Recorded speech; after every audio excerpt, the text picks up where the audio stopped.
I'm excited to see what the book, what it can do for people. And I know I said last question, but just really quick, Dr. Stevenson, because as you were talking about this, it just made me think about how people are going to need to be kind of nourished and fed during that time while they're becoming a multi-hyphenate or to even keep their appetite up for it, right?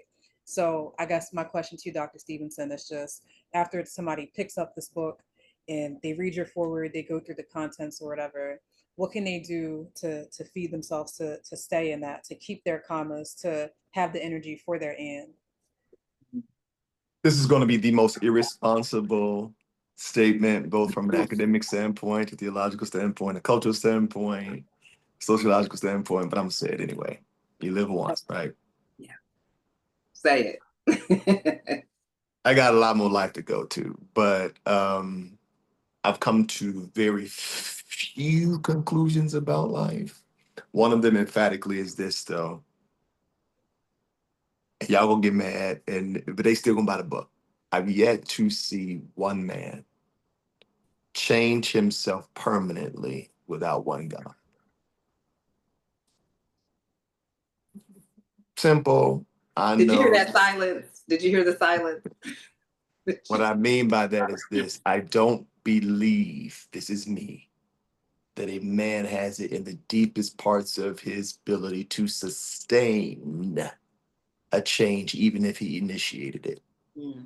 Something's going to have to kick in when that bandwidth kicks out, which is why in programs like AA and all that stuff, they automatically say, if you ain't got some type of faith power behind this choice, once you hit the fumes of you and your reality and your circumstance and the invisible war against the thing in you, then you're going to realize that what empowers, but I want to use this word, what narrates this life change for me, or this life, this identity, because I was sitting here thinking, I was like, okay, there's a couple of concepts here. One of them is I don't think we're thinking about, even in our nation right now, the inevitable identity crisis we're causing for the next century. Just by things we preach, things we won't preach, things we build, things we won't build, businesses we explore, businesses we avoid, responsibilities that we delegate there and we won't take because they're not Christian enough.